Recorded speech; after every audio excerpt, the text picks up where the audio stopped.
शुक्लां ब्रह्मविचारसारपरमामाद्यां जगद्व्यापिनीं वीणापुस्तकधारिणीमभयदां जाड्यान्धकारापहां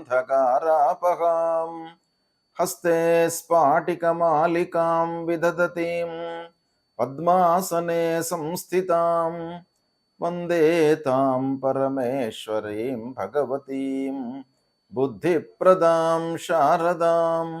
శ్రీ మహాగణాధిపతయే నమః. శ్రీ మహాసరస్వత్యై నమః. శ్రీ గురుభ్యో నమః. 2024వ సంవత్సరము డిసెంబర్ మాసంలో ధనుస్సు రాశిలో జన్మించినటువంటి వారికి గ్రహ సంచారం మూలకంగా ఫలితాలు ఎలా ఉన్నాయి అనేటువంటి విషయాన్ని తెలుసుకుందాం. ధనుస్సు రాశి వారికి ఈ డిసెంబర్ మాసంలో ముఖ్యంగా సూర్యుడు ద్వాదశ జన్మస్థానాలలో సంచరిస్తున్నాడు, ప్రతికూలంగా ఉన్నాడు.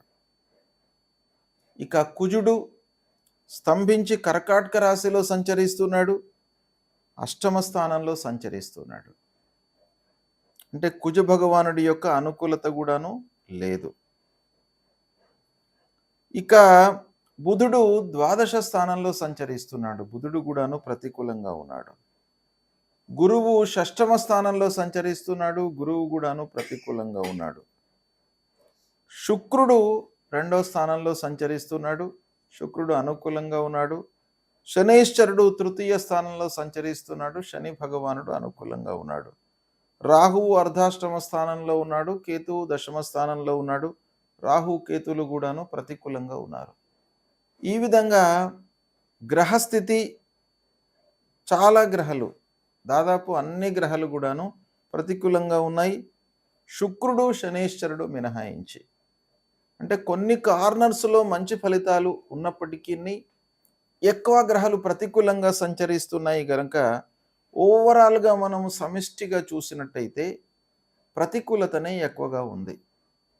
అంటే ఈ శని మూడో స్థానంలో సంచరించడం అనుకూలమే అయినప్పటికీ కేవలము ఆర్థిక పరిస్థితి, శ్రమ వీటి మూలకంగానే కాకుండా మిగతా గ్రహాల యొక్క ప్రభావం మూలకంగా కూడాను మనకు ఈ ఆర్థిక స్థితి కూడాను ఎఫెక్ట్ అవుతుంది. కాబట్టి ఇంటర్లింక్ ఫలితాలు ఉంటాయి. కాబట్టి ఒక గ్రహ బాగా ఉంది అనంటే మొత్తాన్ని కూడాను రాజ్యమేలేటువంటి లక్షణాలు ఉండవు. ఏ గ్రహకు సంబంధించినటువంటి పరిధి ఆ గ్రహకు ఉంటుంది. కాబట్టి మిగతా గ్రహాల యొక్క ఇన్ఫ్లుయెన్స్ కూడాను ఈ గ్రహం మీద ఉంటుంది. కనుక ఈ విధంగా మనం ఆలోచించినట్టయితే ఓవరాల్గా గ్రహస్థితి ప్రతికూలంగా ఉంది. కనుక ఫలితాలు ఎలా ఉంటాయి అనేటువంటి విషయాన్ని మనము చూసినట్టయితే ఇంటి వాతావరణం మట్టుకు అనుకూలంగా ఉంటుంది. భార్య, పిల్లలు, కుటుంబ పెద్దలు, తల్లిదండ్రులు వీళ్ళందరి యొక్క సహాయ సహకారాలు మీకు లభిస్తాయి. ఇంటి వాతావరణం సంతోషంగా ఉంటుంది, ఆనందమయంగా గడుపుతారు. ఇంటికి వచ్చిన తర్వాత మీకు ఆనందం ఉంటుంది, కానీ ఇంటి నుంచి మీరు అడుగు బయట పెట్టిన క్షణం నుండి మాత్రం మీకు ఇబ్బందులు తప్పవు. అయితే అలా ఉన్నప్పటికీ ఇంటి వాతావరణము మీకు బాగా ఉండడము ఒక రకంగా బలాన్ని ఇస్తుంది. ఇకపోతే అందరితో కూడాను చర్చించి నిర్ణయాలు తీసుకోవడం చాలా మంచిది. ఈ మాసం లోపల ఆదాయం మట్టుకు స్థిరంగానే ఉంటుంది. ఇది కూడాను ఒక రకంగా మీకు బలాన్ని ఇచ్చేటువంటి అంశం. ఆదాయం స్థిరంగా ఉంటే కొంతలో కొంతైనా కూడాను మనము చేసుకుంటూ ముందుకు వెళ్ళడానికి అవకాశాలు ఉంటాయి. ప్లానింగ్ ఉపయోగపడుతుంది. అంటే మనకు ఈ మాసంలో ఇంత డబ్బు వస్తుంది అని మనకు తెలిసినట్టయితే దానికి అనుగుణంగా మనం ప్లానింగ్ చేసుకుంటాం. కాబట్టి ఆ విషయం ఆలోచించినట్టయితే ఆ శనైశ్వరుడి యొక్క అనుకూలత మూడో స్థానంలో సంచరిస్తున్నాడు గనక శని భగవానుడి యొక్క అనుకూలత ఉంది. ఆర్థికంగా అస్థిరత మట్టుకు లేదు, మీకు ఆదాయము స్థిరంగానే ఉంటుంది, రావాల్సినటువంటి డబ్బు వస్తుంది.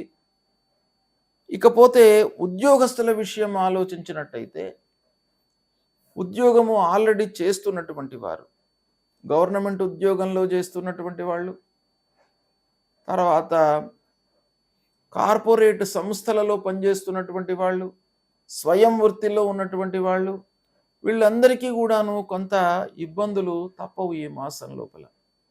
కనుక వీళ్ళు ఏం చేయాలి? ఉద్యోగస్తులు ముఖ్యంగా సహ ఉద్యోగులతో స్నేహంగా ఉండడానికై ప్రయత్నాలు చేయాలి. ఇక్కడ ముఖ్యంగా గురు భగవానుడు, సూర్యుడు, అంగారకుడు, ప్రత్యేకంగా అష్టమ స్థానంలో అంగారకుడు సంచరిస్తున్నాడు. దీని ఎఫెక్ట్ బాగా ఉంటుంది. కనుక మాట దురుసుతనంతో మనం ముందుకు వెళ్ళినట్టయితే వ్యవహారం వికటించే అవకాశాలు ఉంటాయి. కాబట్టి మనము నోరును అదుపులో పెట్టుకోవడం అనేటువంటిది చాలా ముఖ్యమైనటువంటి విషయం ఈ మాసం లోపల. ఇక ఉద్యోగస్తులకు అధికారులతో, తోటి ఉద్యోగస్తులతో ఫ్రీక్వెంట్గా మనస్పర్ధలు సంభవించే అవకాశము ఉంది. జాగ్రత్తగా ఉండాలి. ఇక అన్నదమ్ములు, బంధువులతో కలహాలు, మనస్పర్ధలు, వైషమ్యాలు గోచరిస్తున్నాయి. సాహసించి పనులు చేయకుండా ఉండడం మంచిది. అంటే తొందరపడి నిర్ణయాలు తీసుకోకండి. సాహసించి నిర్ణయాలు తీసుకున్నట్టయితే మీకు నష్టమే జరుగుతుంది కానీ లాభం కనబడట్లేదు. కాబట్టి సాహసం పనికిరాదు. సంయమనం చాలా అవసరం ఈ మాసం లోపల. ఇక వ్యవసాయదారులకు, పారిశ్రామికవేత్తలకు ఈ 2 వర్గాలు చాలా ముఖ్యమైనటువంటివి మనకు. కాబట్టి వ్యవసాయదారులు, అన్నదాతలు, వ్యవసాయదారులకు కూడాను ఈ మాసం లోపల కొన్ని ఇబ్బందులు తప్పట్లేదు. అంటే దిగుబడి బాగానే ఉంటుంది, పంటలు బాగానే ఉంటాయి. కానీ ఏదో రకమైనటువంటి అస్థిరత, మానసికంగా వాళ్లకు సంతృప్తి లేకపోవడం, పక్కవారితో గొడవలు, ఎదుటివాడితో గొడవలు, ఇంటి వాతావరణము బాగా ఉన్నప్పటికీ ఏదో ఒక రకమైనటువంటి ఆకస్మిక ఇబ్బందులు ముందుకు రావడం మూలకంగా వ్యవసాయదారులు, పారిశ్రామికవేత్తలు ఇబ్బంది పడేటువంటి అవకాశం గోచరిస్తుంది.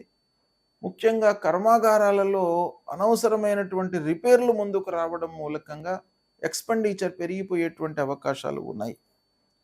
ఇక వ్యాపారస్తులకు చేతిలో ఉన్న వ్యాపారాన్నే చేయండి. వ్యాపారస్తులకు ముఖ్యమైనటువంటి సలహా ఏంటంటే ఈ మాసం లోపల కొత్త వ్యాపారం ఎక్స్పాన్షన్లోకి మీరు వెళ్ళకండి. ఉన్న వ్యాపారాన్నే పూర్తి చేయండి. క్రయ విక్రయాలు వాటిపైనే మనసు నిలపండి. పార్ట్నర్స్తో చాలా జాగ్రత్తగా ఉండండి. ఇక చేతిలో ఉన్న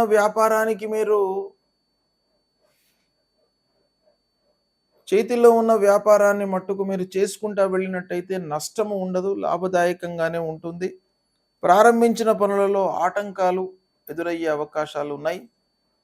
ఇక ఆలస్యంగా పనులు పూర్తి అవుతాయి. పిల్లల చదువు విషయంలో మట్టుకు మీరు శ్రద్ధ వహించాలి.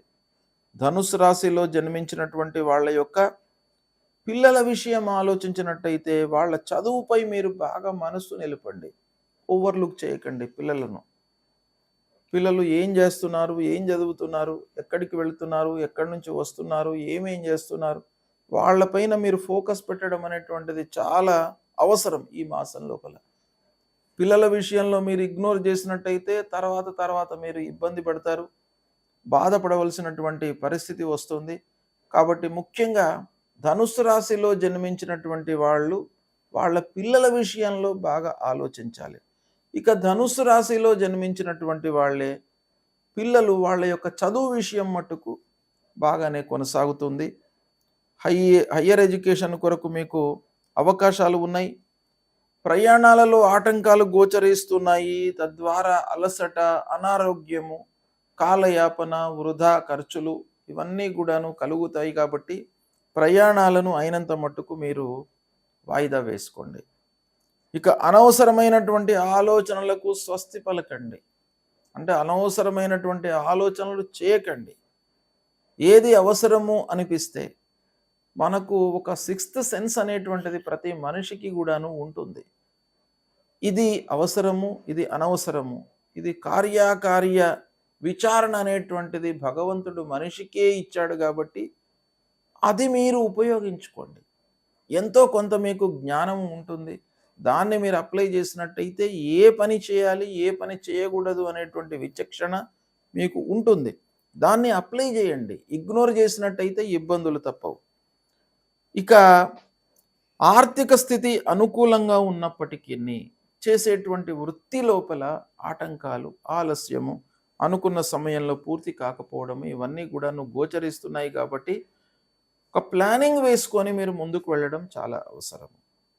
ఇక ఉద్యోగ ప్రయత్నంలో ఉన్నటువంటి వారు, చదువు పూర్తయ్యి ఉద్యోగం వేటలో ఉన్నటువంటి వాళ్లకు కొంత ఇబ్బంది కనబడుతుంది.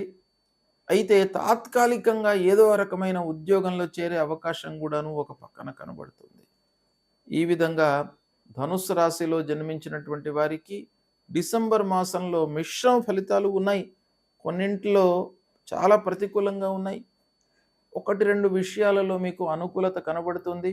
ఓవరాల్గా ప్రతికూలతనే ఎక్కువగా ఉంది కాబట్టి ఈ ధనుస్సు రాశి వారికి ఈ డిసెంబర్ మాసంలో ఏ గ్రహాలు బాగాలేవు అని అనుకున్నట్టయితే, ముందుగా అష్టమ స్థానంలో స్తంభించినటువంటి అంగారకుడు సంచరిస్తున్నాడు.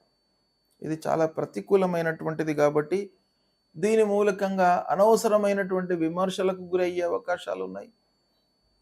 దుర్భాష మూలకంగా మనస్పర్ధలు, కలహాలు తలెత్తుతాయి. కనుక సుబ్రహ్మణ్య స్వామిని కొలవండి, లక్ష్మీ నరసింహస్వామిని కొలవండి. ధరణీ గర్భ సంభూతం విద్యుత్ కాంచన సన్నిభం కుమారం శక్తిహస్తంచ మంగళం ప్రణమామ్యహం అనేటువంటి మూల మంత్రాన్ని ప్రతినిత్యం కూడాను మీరు జపించండి. తద్వారా మీ లోపల ఒక స్థైర్యము, అనవసరమైనటువంటి విషయాల్లోకి వెళ్లకుండా ఆ భగవంతుడు మిమ్మల్ని కట్టడి చేస్తాడు. తద్వారా మీకు శుభ ఫలితాలు కలుగుతాయి. ఇక గురువు 6వ స్థానంలో సంచరిస్తున్నాడు కాబట్టి గురువులను సందర్శించుకోండి, సద్గురువులను సందర్శించుకోండి. గురు ప్రార్థన మూలకంగా, తల్లిదండ్రులను సేవించడం మూలకంగా మీకు ఆ గురు భగవానుడి యొక్క అనుగ్రహం లభిస్తుంది. ఇక అర్ధాష్టమ స్థానంలో రాహువు, దశమ స్థానంలో కేతువు. రాహు కేతువులు కూడాను ప్రతికూలంగా ఉన్నారు గనక అమ్మవారి దేవాలయానికి వెళ్ళండి, అమ్మవారిని కొలవండి. అమ్మవారిని సేవించినట్టయితే మీ లోపల ఆ అస్థిరత లేకుండా అమ్మవారు మిమ్మల్ని కాపాడుతారు. స్థిరమైనటువంటి మనస్సుతో పనులు చేసేటువంటి ఒక కెపాసిటీని మీకు అమ్మవారు అనుగ్రహిస్తారు.